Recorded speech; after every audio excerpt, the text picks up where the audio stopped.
जय हिंद एवरीवन, मैं साहिल कुमार आप सबका डिफेंस में वेलकम करता हूं। सो भाई सीडीएस का रिजल्ट आ चुका है ऑलरेडी। अच्छा, आप में से हजारों बच्चों ने मैसेज कर रखा था इंस्टा पे, टेलीग्राम पे, व्हाट्सएप पे, हर जगह ऐप के ऊपर कि भैया मैसेज क्लियर हो गया एसएसबी के लिए गाइड कर दो।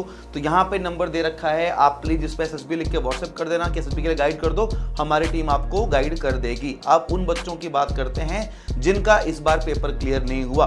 भाई देखो, रिजल्ट के बाद आपके माइंड में ये थॉट जरूर आता होगा कि यार इस बार मेरा मतलब इतने नंबर से रह गया, अब आगे की तैयारी क्या होगी। पहली चीज, सबसे पहली चीज, जो गलतियां आपने पहले करी हैं उनको रिपीट नहीं करना है। जब मैं ये बोल रहा हूं तो मैं आपको एक चीज समझाना चाहता हूं।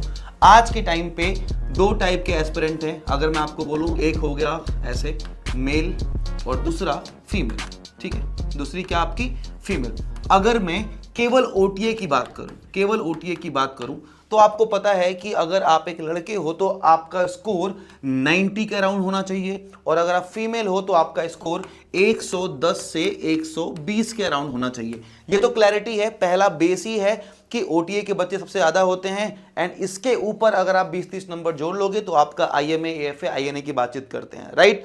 अब एक बार एक बात समझना भैया, जब आपको समझा दिया कि ये ओटीए 90 नंबर लेके होगा, तो सबसे बड़ी गलती जो एक एस्पिरेंट करता है वो ये करता है कि जीके में जी जान से लग जाता है और ये सोचता ही नहीं है कि इंग्लिश वाले पोर्शन में कितना अच्छा कर पाऊंगा। एंड मार्क माई वर्ड्स कि अगर आपके इंग्लिश में जीडीएस के अंदर 60 से 70 नंबर के ऊपर नहीं आ रहे हैं, किसी हाल में आपका पेपर क्लियर नहीं होगा। क्योंकि चाहे आप जितनी भी जान लगा दो, टॉपर्स जो होते हैं ना, उनके स्कोर सीडीएस के जीके में 45, 50, 55 ऐसे आ रहे होते हैं। आपने देखे होंगे, चरित्रा मैम जब अपनी मार्कशीट शेयर करते हैं, हम लोग जब दिखा रहे होते हैं, क्योंकि उसके लिए बहुत ज़्यादा पढ़ना पड़ता है। अब माइंड का गेम है, समझना। अगर एक बच्चे की मैं बात करूं कि बाबू अगर आपको सच में पढ़ना है तो क्या करना चाहिए, अगर मैं इंग्लिश वाले पोर्शन की बात करूं कि डे 1 से अगर मैंने ये ठान लिया कि भैया मेरा स्कोर 70 प्लस में जाए, तो मुझे क्या करना होगा। सबसे इंपॉर्टेंट चीज, जो आपकी वोकैब वाला पोर्शन है, क्या है, जो वोकैब का पोर्शन है, इस पे आपकी पकड़ बहुत ज्यादा अच्छी होनी चाहिए। सीडीएस के वोकैब की पकड़ बहुत अच्छी होनी चाहिए। अगर आप वोकैब की प्रैक्टिस करते हो या फिर आप पीडीएफ देखते हो, मैंने कुछ 1500 वोकैब कंपाइल किए हुए हैं जो कि डिफेंस में टेलीग्राम पे आपको 12 जुलाई से मैं डेली 50 वर्ड शेयर करने लगूंगा। वोकैब चैलेंज करते हैं तो आप वहां पे रेगुलर होके इन सारे वर्ड्स को याद कर सकते हो। दूसरी अगर मैं बात करूं तो आपको दो और पोर्शन है, एक हो गया आपके ग्रामर का पोर्शन, दूसरा कॉम्प्रिहेंशन का। अगर आप डेली न्यूज़पेपर पढ़ रहे हो तो आपका कॉम्प्रिहेंशन यानी कि आपकी रीडिंग एबिलिटी बढ़ जाती है, रीडिंग कॉम्प्रिहेंशन अच्छा हो जाएगा। दूसरा, आपको जो वर्ड्स रेगुलर यूज में और ट्रेंड में हैं, जो एग्जाम में पूछे जा रहे हैं, वो भी सीखने को मिलेंगे। तो भैया इससे इंग्लिश काफी इंप्रूव होती है। चाहे कुछ भी पढ़ाई कर रहे हो, लेकिन अपने पास आधा घंटा 1 घंटा एक अच्छा सा न्यूज़पेपर उठा के एडिटोरियल पढ़ने का दिमाग में टाइम रख लो कि मुझे दिन खत्म होते होते ये चीज करनी ही करनी है। चाहे ऑफिस ब्रेक में करो, लाइब्रेरी में जाके करो, घर पे बैठ के करो, तुम्हारी चॉइस है। दूसरा, बात करें ग्रामर की, यूट्यूब पे बथेरे लेक्चर आपको मिल जाएंगे। अगर आप किसी बैच में हो, हमारे पास हो, किसी और प्लेटफॉर्म के पास हो, वहाँ पे आपको ग्रामर का पोर्शन सिखाया जाता है। या फिर आपको यूट्यूब पे भी बहुत सारे फ्री लेक्चर्स मिलते हैं, बस वहाँ से कुछ रूल्स होते हैं, उनको सीख लो, जिससे आप एरर वगैरह के जो क्वेश्चन है उनको इजीली डील कर सको। लेकिन अगर आपने अपनी पकड़ वोकैब पे अगर आपने अपनी पकड़ वोकैब पे मजबूत कर ली, अगर आपने पकड़ अपनी रीडिंग कॉम्प्रिहेंशन, अनसीन पैसेज से मतलब मजबूत कर ली, ग्रामर तो मैक्सिमम बच्चे एरर वगैरह कर लेते हैं, तो ये समझ लो कि फिर आपका 70 के अराउंड का स्कोर सीडीएस के इंग्लिश में कोई नहीं रोकेगा। अब सबसे बड़ी चीज जीके। अब अगर जीके की बात करें तो जीके में बच्चों का सबसे बड़ा डर क्या होता है, सबसे बड़ा डर ये होता है जीके के अंदर कि यार सर जीके में हम सेक्शनल कट ऑफ ही क्लियर नहीं हो रहा। बाबू इसलिए क्लियर नहीं हो रहा क्योंकि आपको सच में पढ़ने की आदत नहीं होती और आप बस सिलेबस के जो समुंदर है उसमें कहीं ना कहीं खो जाते हो। देखो, सबसे पहले आपको साइंस पकड़नी है। क्या पकड़नी है? साइंस। साइंस के क्वेश्चन हमेशा आपको डायरेक्ट देखने को मिलेंगे और सबसे ज्यादा डुएबल साइंस होती है। तो फिजिक्स, केमिस्ट्री, बायोलॉजी पहले निपटाओ। आप एक्सपेक्ट कर सकते हो कि यहाँ पे हमेशा 20 से 30 के बीच में जो क्वेश्चन होंगे वो पूछे जाएंगे। 20 से कभी कम नहीं पूछा, 30 से ज्यादा नहीं पूछा, तो यानी 20 से 30 के बीच में हमेशा आपसे पूछेंगे। साइंस पकड़ लिया। साइंस के अलावा करंट अफेयर्स, यानी कि 6 महीने के, लास्ट 6 महीने के जो करंट अफेयर्स हैं वो आपके माइंड में होने चाहिए।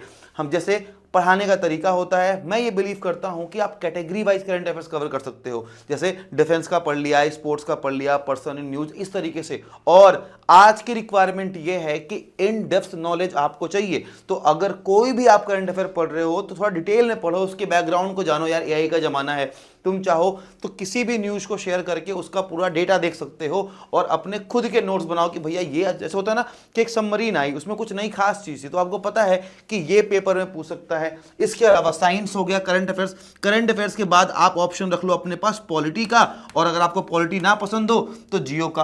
पॉलिटी जियो यहां पे आएगा, इसके बाद आपका इको वाला सेक्शन, और इसके बाद आप अपने रखो हिस्ट्री वाला सेक्शन। एंड हिस्ट्री में भी जब आप डिवाइड करोगे तो स्टार्ट करोगे मॉडर्न हिस्ट्री से। देखो एस्पिरेंट की बात होती है, हम यूजुअली क्या करते हैं, मतलब ऐसा होता है कि अगर मेरा साइंस बहुत स्ट्रांग है, मैं उसके बाद पॉलिटी पूरी आती है, तो मैं कुछ चीज़ों को छोड़ सकता हूं। लेकिन मैं अपना आईएमए सोचता हूं कि मेरा मैथ्स बहुत स्ट्रांग है, तो आपकी कोशिश ये होनी चाहिए कि भैया 30 क्वेश्चन तो कैसे, मतलब 30 मार्क्स तो मैं यहां से निकालूंगा। अब नाउ इमेजिन 70 और 30 100 नंबर लेके आ गए, तो लड़कों का तो क्लियर हो गया। गर्ल्स के लिए मैं स्पेशली बोल दूं, जितना एफर्ट आप इंग्लिश में मार रहे होगे बच्चा, उससे कहीं ज्यादा आपको जीके वाले पोर्शन में भी करना है। क्योंकि अगर आप 50 के अराउंड स्कोर नहीं करोगे जीके में तो भैया आपको बहुत दिक्कत होने वाली है। एज ऑफ नाउ केवल 360 लड़कियां ही सीडीएस क्लियर कर रही हैं। तो ये रहा आपका पूरा का पूरा हिसाब किताब, समझ रहे हो। यानी बॉयज को 100 तक का टारगेट, गर्ल्स को मैंने बताया 120 तक का टारगेट। गर्ल्स स्पेशली 70 इंग्लिश के आसपास रखेंगी, 50 के आसपास रखेंगी अपने जीके वाले पोर्शन में, और आपको पढ़ना पड़ेगा, राइट। अब बात करेंगे कि जो बच्चे एफए आई के रिगार्डिंग क्या करेंगे। अच्छा बाय द वे बता दूं मैं आपको, डिफेंस मेनिया ऐप पे हमने 149 में लाइव बैच लॉन्च किया हुआ है कंप्लीट सीडीएस का। डेली 3 क्लासेस होती है, मंडे टू फ्राइडे, सैटरडे को मॉक्स होते हैं, तो आप उसको जाके चेकआउट कर सकते हो। चलिए बात करते हैं मैथ्स की। भैया मैथ्स तो बवाल है, एडवांस मैथ आएगा, क्या क्या चीजें होंगी, कैसे कैसे करेंगे, कुछ नहीं। सबसे पहले यहां से अगर मुझे अर्थमेटिक चूज करना हो तो ये लगा लो 15 से 18 क्वेश्चन इजीली निकाल लूंगा मैं, राइट। इसके अलावा अगर इसमें मैंने मेंसुरेशन जोड़ लिया, क्या जोड़ लिया, मेंसुरेशन के बाद अगर मैंने नंबर सिस्टम या एल्जेब्रे का पोर्शन उठा लिया, और अगर थोड़ी बहुत मैंने ज्योमेट्री छोड़ दो, अगर मैंने डीआई, लॉगरिथम और जो छोटे मोटे टॉपिक्स आते हैं अगर इनको जोड़ लूं, तो आप ये लगा लो कि 100 में से 45 से 50 क्वेश्चन के आसपास का जुगाड़ हो जाएगा। एंड मार्क माई वर्ड्स, अगर आप सीडीएस में 50 नंबर तक ले आके आ पा रहे हो, यानी कि तैयारी आपकी अच्छी थी, 100 उधर 50 इधर, आपका एएफए भी निकल जाएगा। तो ये होता है माइंडसेट। आपको बहुत डिटेल तरीके से कौन कौन सी बुक की रिक्वायरमेंट पड़ेगी, क्या क्या चीजें होंगी, ऋचा मैम स्पेशली आपको इसी के लिए एक डिटेल वीडियो बना के देंगी कि आपको इस पोर्शन से इतने नंबर आते हैं, कैसे कैसे पढ़ाई करनी है। लेकिन आपके माइंड में क्लियर रोड मैप होना चाहिए, जो मैंने आपको दे दिया है। This should be the road map कि आपको चलना कैसे है, आपके टारगेट्स क्या होने चाहिए। आई होप आपको ये बात समझ में आ गई होगी। बाकी मिलूंगा आपसे जल्दी एक नई वीडियो में। इसके बाद ऋचा मैम की डिटेल्ड वीडियो आएगी टॉपिक वाली, आप वो जरूर देखना। थैंक यू सो मच, जय हिंद।